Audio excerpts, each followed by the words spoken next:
Shalom,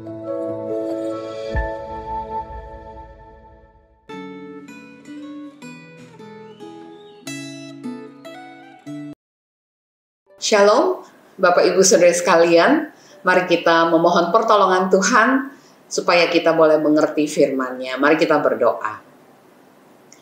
Tuhan, terima kasih buat hari ini kami perlu firman-Mu. Karena itu Tuhan, berbicaralah lewat firman-Mu kepada kami supaya kami boleh menjalani satu kehidupan yang berkenan kepada Tuhan.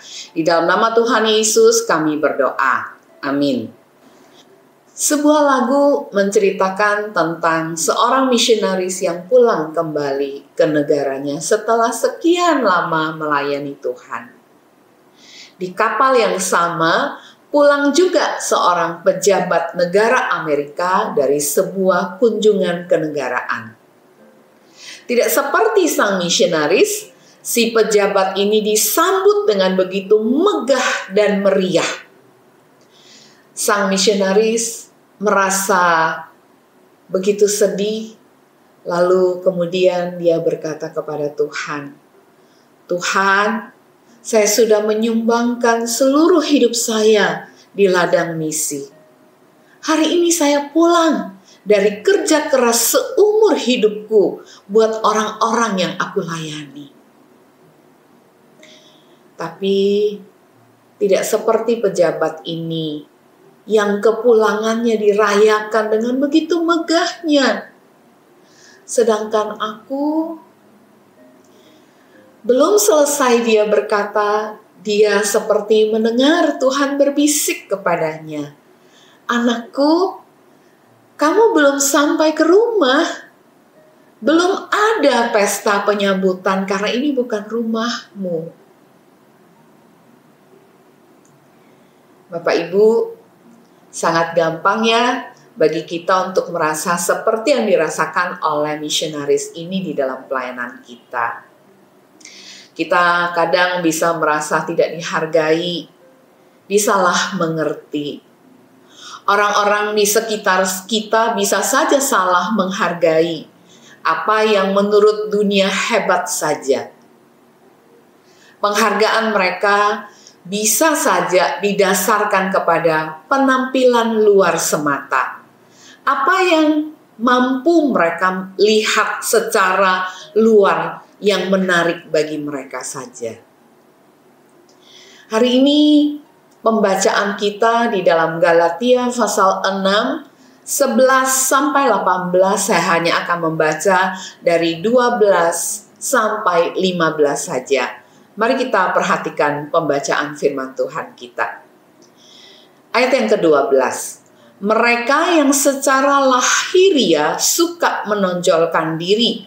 Merekalah yang berusaha memaksa kamu untuk bersunat. Hanya dengan maksud supaya mereka tidak dianiaya karena salib Kristus. Sebab mereka yang menyunatkan dirinya pun tidak memelihara hukum Taurat. Tetapi mereka menghendaki supaya kamu menyunatkan diri agar mereka dapat merbenggah atas keadaanmu yang lahiriah. Tetapi aku sekali-kali tidak mau bermegah selain dalam salib Tuhan kita Yesus Kristus. Sebab olehnya dunia telah disalibkan bagiku dan aku bagi dunia. Sebab bersunat atau tidak bersunat tidak ada artinya, tetapi menjadi ciptaan baru, itulah yang ada artinya.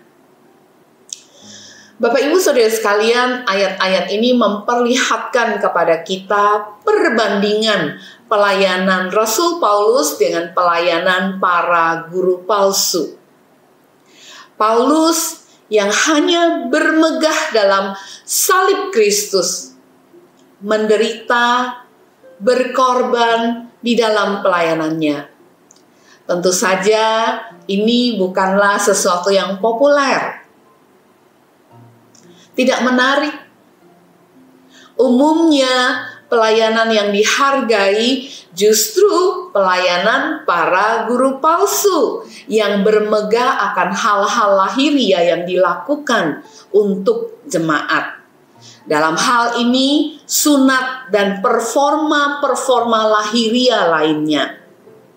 Semua ini mendatangkan kebanggaan bagi para guru palsu, juga banyak orang di dalam jemaat, bahwa pelayanan mereka telah berhasil karena jemaat banyak yang disunat. Sebagai kebanggaan para guru palsu ini, sebagai bukti pencapaian pelayanan mereka, sebagai alasan untuk bermegah bagi mereka.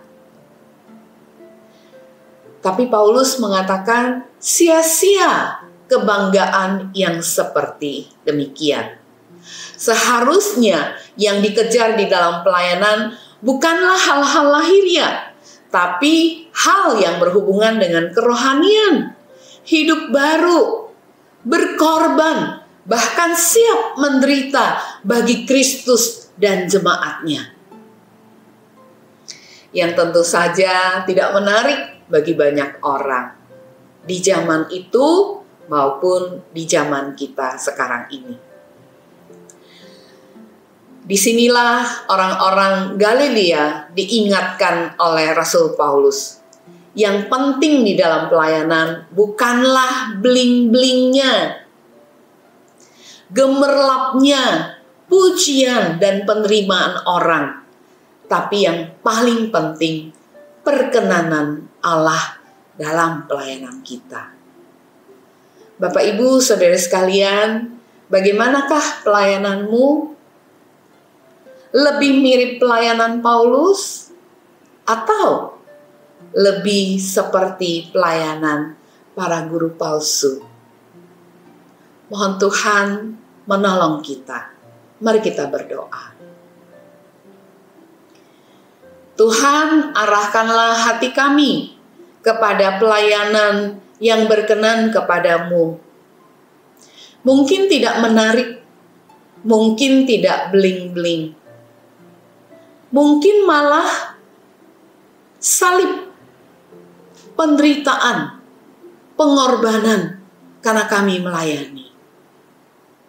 Tapi Tuhan, kami ingin pelayanan kami berkenan kepadamu. Biarlah apa yang kami lakukan sungguh-sungguh kami lakukan bagi Tuhan, walaupun tidak menarik bagi orang lain, walaupun kami harus berkorban dan menderita. Berkatilah pelayanan kami ya Tuhan, dengarkanlah doa kami. Di dalam nama Tuhan Yesus kami bersama berdoa. Amin. Tuhan memberkati kita semua Bapak Ibu Saudara sekalian.